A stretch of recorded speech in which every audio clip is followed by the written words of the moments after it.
David, we spoke a couple of years back about creativity, and I know that that's your main focus in your training, in your writing. So tell me about your whether your approach to creativity has changed as a result of the pandemic, and if so, in what way has it changed?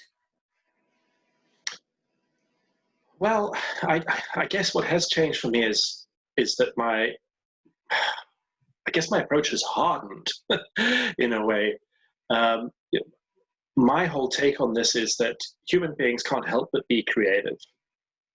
We are at our very core. It's part of what makes us intelligent. It's part of what enables technological advancement and art and all sorts of interesting things that we are able to do. Creativity is what enables it. But the way that we've been living in the world is so modeled on a factory production line that a lot of this has just been forgotten and shunted to one side.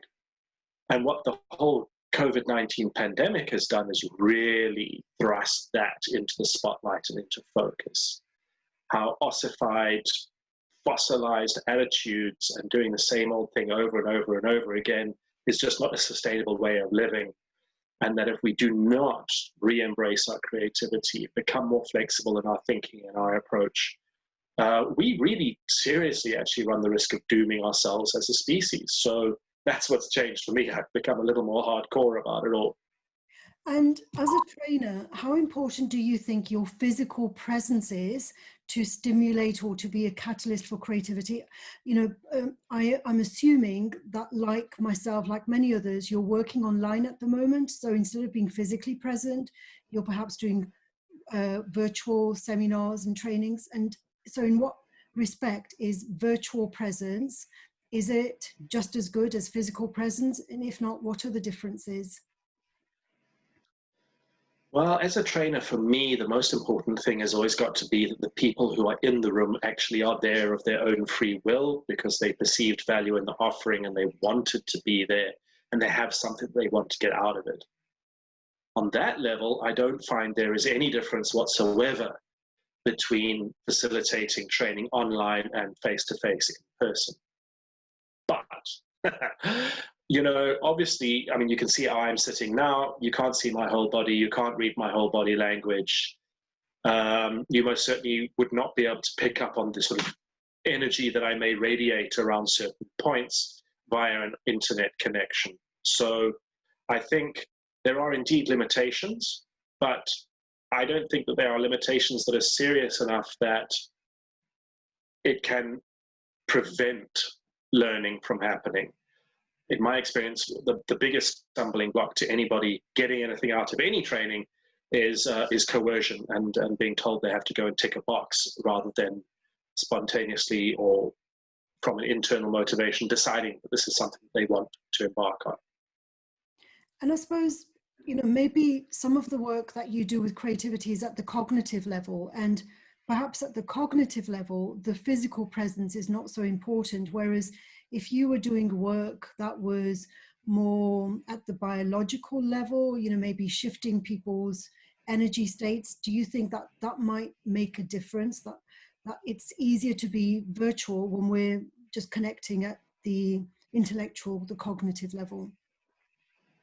Yeah, sure. I mean, I think, you know, I tend to be a little bit flippant about energetic stuff, but any trainer will tell you that it's real. You can feel the shifts in a room when it happens. So when part of your... Door for you. Door. I'm sorry, David. That's the problems of working from home. Yes. He was knocking on the window, so I had to go. I couldn't just ignore him. All right, cool.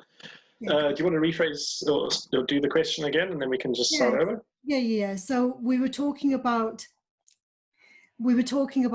the physical presence, and at the cognitive level, the intellectual level, that when we're in a virtual space, maybe it doesn't really make very much of a difference if we are physically present or virtually present, because we're connecting at the cognitive level. Whereas if we Yeah. needed to make a difference at the biological level, a change to a person's state, then that might necessitate our physical presence. Yeah. Okay, yeah. So I think there's a lot going on there. You know, when you talk about the difference between a physical change and a more sort of intellectual approach. Again, in my experience, when the intellectual lights go on, the physical response is not far behind. But doing it the other way around is extremely difficult online. So I think when you're trying to get shifts going on in people, it's pretty tricky to do it online. I mean, I know there are people who say they can do it. It's not something I've experienced so far. I tend to go from the brain down, not from the body up, as a human being and also as a trainer. So I suppose that's not entirely surprising. But I do find that it is difficult for me to put across the exact level of my enthusiasm about particular things and project that kind of energy into a space when it's coming down an internet connection. That is without doubt challenging. Because you mentioned earlier about your body language, I can only see your body language from shoulders up. And, you know, sometimes people say, well, in order to be creative, we need to be fully present. And it's also to do with our state, our biological state, as it were. We need to be alert, not just mentally, but we need to be alert physically as well. Well, just because you can't see my whole body doesn't mean to say that it's not involved. So from my perspective, I'm not experiencing that much of a difference. I mean, I'm still waving my hands around. You probably just can't see them because I'm holding them a little bit low. But it is a challenge for certain people on the other end of the connection, because of course you've got to engage their attention, you've got to hold that attention, and you've got to be, as a trainer, it's very valuable to be alert to the niggles in the room, the difficult person, the one who's going to ask the hard questions, the yes men, the people who are not asking questions. It's very hard to pick that up when you're confronted with a screen of 15 or 20 faces. So you do need to adapt your methodology and your approach in order to compensate for the fact that you're not able to use your peripheral vision and to scan, and also just reorientate yourself physically so that you can take in more of what's going on around you. And that's not even getting into what you might well be emanating as a physical presence into a room full of people. And on the other hand, there's also the school of thought that says that in order to be creative, we need to be not alert. We need to be in that state of like almost that sleepy kind of state where we're engaging with our unconscious. And if we're fully alert, there's no room for the unconscious to engage. Look, I think there's two completely different things going on there. You know, creativity can be both rational and non-rational. So when I'm in a room full of people training, I'm spontaneously reacting to the inputs that I'm receiving. On that level, I'm being rationally creative. I'm responding spontaneously and in a new way to stimulus provided. But at the same time, I'm also feeling the vibe, as it were. And from an unconscious level, I'm also bringing something else forward in response to the vibe that I'm picking up on. I don't think it's a black or white, yes or no, this or that question. Creativity is on that level is kind of quantum. You know, it's not a wave or a particle, it's both, depending on which way you're looking at it. So that kind of stuff doesn't concern me that much as what I said previously concerns me is, does this person actually want to be here? And are they therefore going to commit their attention to this process? And that leads me to the question of emergence then. So emergence is when things arise that we haven't planned, we haven't expected, we haven't foreseen. So in a virtual environment, is it harder or is it just the same to deal with the emergence of, you know, I mean, for example, just 5 minutes ago, I had to answer the doorbell. That was not expected, it wasn't planned, but I had to be responsive to it. But in terms of creativity, sometimes the most creative things are the ones that we least expect. Definitely. And that'll always remain true, because such a large proportion of what happens in our brains when we're being creative is unconscious. And these things do tend to emerge when we do not expect them. And therefore, by definition, when you're suddenly knocked off the rails of the planned and the expected, answers will emerge. I don't think that changes under any circumstances, really. It's part of the inexplicable nature of creativity. I mean, we've mapped it neurologically, we've understood it psychologically. We know what we're talking about here, and by and large, we agree, and by we, I mean researchers and practitioners, about what creativity is. But the details remain elusive. And I think it's just, it is emerging. Every single time you string a sentence together, every single time you learn something. So does the platform matter? No, absolutely not. Is it easier to see things emerge live? Well, I think a lot of people are saying that is true because they're just so used to doing things live and so unused to doing things online. I've done a few open to the public webinars now, and I'm beginning to get a feel for it. And I think if I do a whole bunch more, there may not be that much difference. I think sometimes the biggest challenge is being better acquainted with your platform. And right now, no one's got the 10,000 hours of digital presentation that they do have of physical. It's interesting you mentioned the number 10,000. Is that because that 10,000 figure gets bandied around in terms of that's what makes you an expert? Is that why you use 10,000? Yes, it is a creative pop culture shortcut. Not that I believe every word that Malcolm Gladwell said in that book, but yeah, people get it. And there are others who would say, well, yes, again, there's that school of thought that in order to be creative, we need to be experts at something. And then there's others who say, well, no, we have to be naive. We're most creative when we enter that world of the unknown, when we're willing to step into the unknown. And that's when things emerge. Because emergence it doesn't necessarily. Again, it's not I don't believe it's a black or white or a yes or no answer. You do have to be an expert in something, because what allows you to do something unexpected and interesting is deep knowledge, that when you connected with everyday knowledge that everyone else has, that is what creates the novelty, the surprise. But as someone committed to the creative act, you can never walk into a situation with the attitude of an expert, because an expert knows all the answers. How can you find a new one if you think you already know all the answers? And that's where the naivety comes into it. So I don't believe that being an expert gets in the way of a kind of naive approach to being creative. But I do believe that if you're an expert in absolutely nothing, the creative things you come up with will not be that interesting and possibly not as earth-shaking as you might like. Yeah, again, that goes down to the definition of creativity, because it might be earth-shaking for the person who has thought of that. For them, at a personal level, it might be transformational at a personal level, but for the public, it doesn't really make any difference because it's not valued as, it's not useful to others. It's useful only at the personal level. Yeah, and that's my biggest problem with the sort of widely held definition of creativity, that the result must have value. Yeah, because to who is always the question I ask. Yes, I mean, 4 years ago when I first started these conferences, that was the big debate. It's like some people were saying creativity needs to have value, it needs to be original and also have value. And others were arguing against that and saying, well, no, creativity doesn't always have to be valuable or useful because everyone is creative.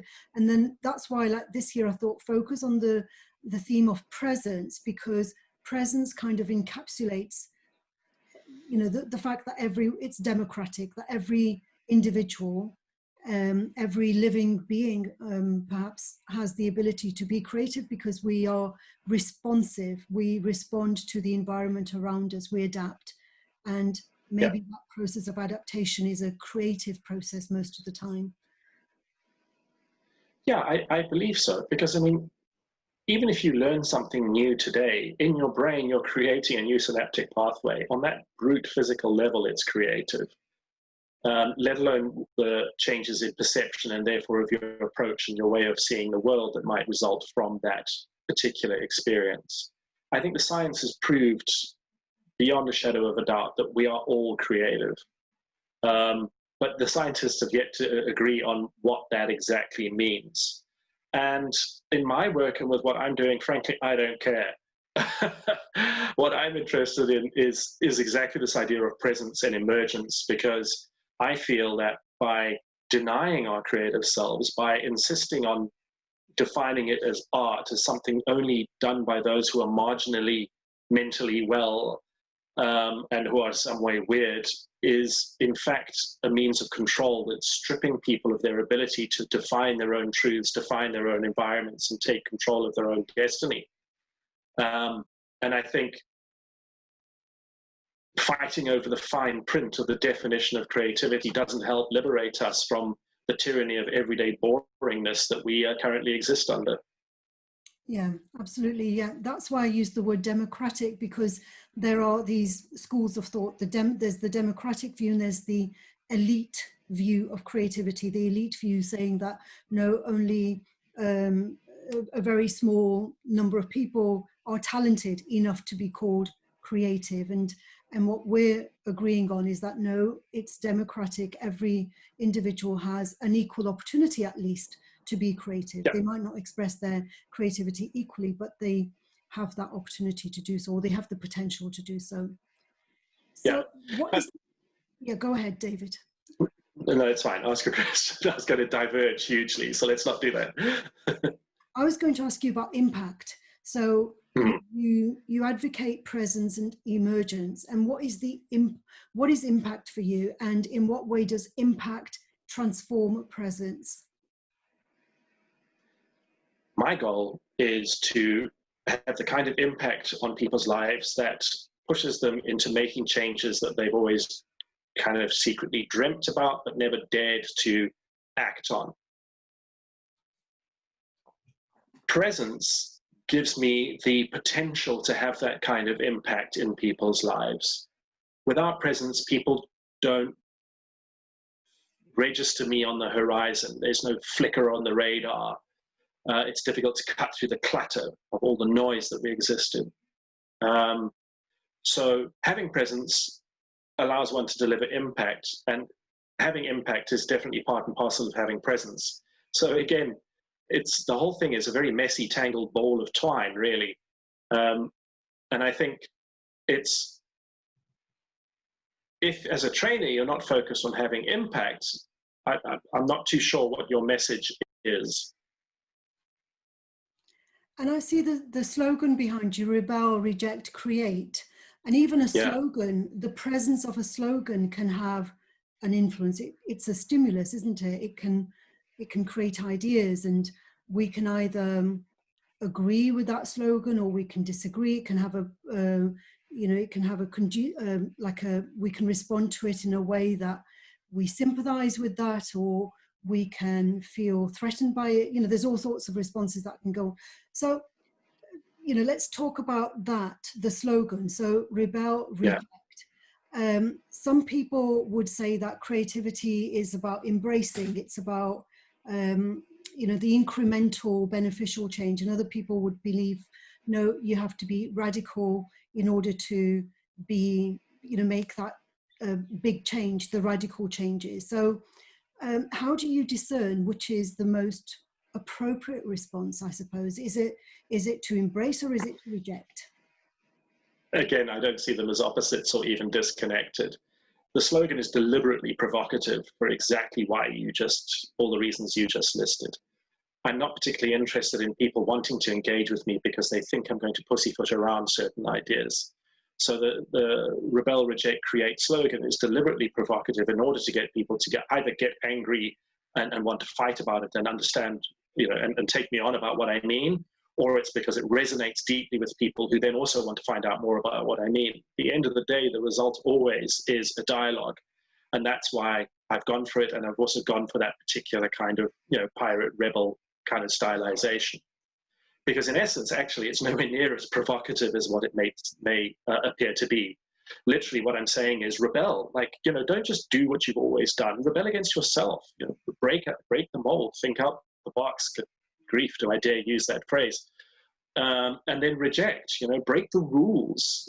Don't accept people's ideas of who you are and what your role in life should be, because you're a unique human being, and you could be doing anything else. And in case all of that sounds incredibly negative and deconstructive, the last statement, create, is about seizing control, about taking initiative, and about being proactive and productive rather than a passive consumer.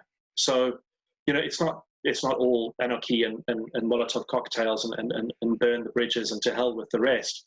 It's much more about shaking oneself out of a set mindset and getting into a place where you can step into the ambiguity, embrace the complexity, and therefore seek out the new. I mean, those thoughts are not exactly unique in the field of creativity, but when slapped with a pirate flag slogan, suddenly people think about it in a bit of a different way. So that's where it comes from.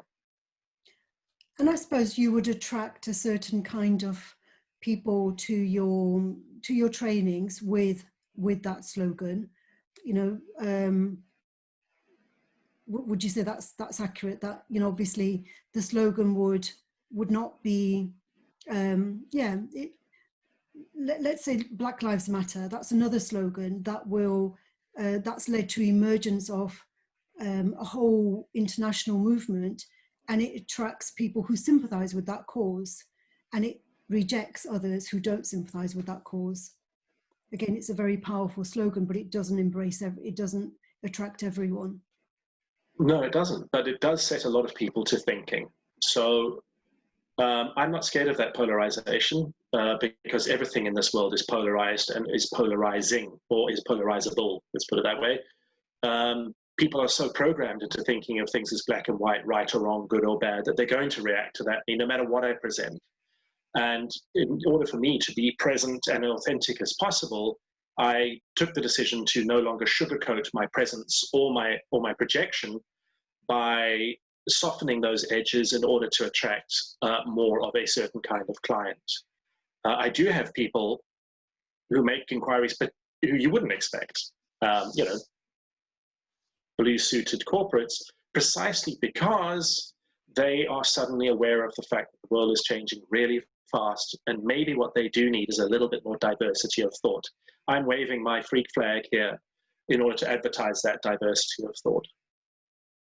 Yeah, and again, like the thought comes to mind about how a lot of businesses would prefer not to be the first person to break the mold. They prefer to be the second. They prefer to be the followers because it's less risky to be the second rather than the first. So yes. So again, it depends on the stability and the level of evolution of the organization itself as well, doesn't it? Well, it's defined by their ambitions, because if you're going to be second and third, you're not going to make as much money as the first. Oh, sometimes David, sometimes you make a lot more money being second. Again, sometimes that's a surprising result, is that people who you would think. Yeah. I would dispute that. I think you make a lot of money, yes, undoubtedly, but I think the long-term benefit of being the first, I mean, everyone's made an iPod after Apple made theirs. Everyone's made a smartphone after Apple made theirs. But decades later, they're still trying to catch them. And I mean, why are we buying a telephone from a computer company anyway? It beggars the imagination what they pulled off there by being so daring, by totally tearing up the rule, but by rejecting everything and just creating a whole new niche for themselves. So I think in a post-COVID or a COVID era, whatever you want to call it, that kind of activity is going to be far more rewarded than sticking to the old model, which pretty much created a situation we now find ourselves in. And here we're talking about examples of those who've been first and they were successful. There are probably 99% of those who wanted to be first who we don't hear about because they didn't succeed. Correct. And then they gave up. Unlike Thomas Edison, who made 3,000 different light bulbs until he found one that worked. You know, it's a total mindset switch. Yes, that's true. And so in your own work, for you, how do those three things, the presence, the emergence, and the impact, how, you know, in what way does that shape your work, if at all? Well, I'm very focused on impact. That's why I do what I do. And in order to be able to do that, I have to be very lively to what's emerging. I mean, obviously, the current situation is a really good example of that. You know, migrating to online, but also just migrating my content and my whole angle and what I'm talking about to, because I'm also having to cope with a whole new environment, let alone what my clients are having to create. You know, so I have emergence for me in this moment in time is about also living through the process that I hope to coach people through by using the toolbox that I say works. So which is requiring an enormous amount of presence. So these three things for me are beautifully interconnected. I think it would be very, very hard to have the kind of impact I would like to have if I wasn't able to muster presence. And in order to muster presence, I have to be in emergence. I have to be adaptable and flexible and a living manifestation of what it is that I preach. Yes. And it's a lot of coaches, they kind of seem to follow this linear goal setting trajectory. It's like setting goals and then, you know, achievable targets, and emergence is not, it's a totally different approach to that, isn't it? Because it's about, you know, if we're looking into the unknown, we don't necessarily have specific goals. So it's kind of counterintuitive. Well, I'm more of a fan of fuzzy goals because, in my experience, if you don't set some kind of direction, you might as well not do anything. You need to, you need to know where you're going to focus your attention and your energy. Being obsessed with a specific outcome, I found, is extremely counterproductive because it blinds you to all the other potential outcomes. So I prefer a more fuzzy kind of goal, which means instead of saying, I'm going to invent a new kind of smartphone, rather say I'm interested in revolutionizing personal telecommunication. It's a lot broader, it's a lot vaguer, but it's still pointing you in the same direction. Yeah, and those who believe so strongly with that goal setting, they'd say that's not measurable enough. So yeah, they would. I mean, I agree. Measurable. Totally, I agree. Measurable. Go ahead. Measurable belongs to the 20th century and Henry Ford and a factory production line. You know, you can't measure and put a value on what my experience in creativity does, because I can't charge you for 35 years of creative production. This whole obsession with hours and widgets and what have you, again, is it's part of the problem. I think at core, we really need to rethink our entire perception of what value is and how it is produced and measured. Yes, and I suppose impact relates to that, you know, like, because when you're talking about your present, the emergence and the impact, and value is integral to that, through those feedback loops, the value goes back to the presence. You know, you need to become more of who you are, and I suppose with that 35 years of experience, your presence is different compared to how it was 35 years ago. So because of the feedback loops. Yeah, absolutely. Absolutely. And also, what value are people going to measure? The value that the company got out by hiring me to do a session, or the value that each individual got out and how it changed their lives and forced them to go and get a new job? It gets a bit complicated. Yeah, and the thing is that a lot of the value that you stimulate, you won't ever know about because it might not happen immediately. Correct. It might happen 2 years down the line. As a teacher, I've been teaching for decades, and I know that the students, you know, in the present moment in time, they don't seem to value what I'm teaching, but then many years down the line, I get emails back from them talking about something that I taught years ago, and I thought, I didn't even realize they were listening to me when I said that. And so that's emergent, the value, isn't it? The value is not immediate. It's not It's not always Yeah. linear cause and effect.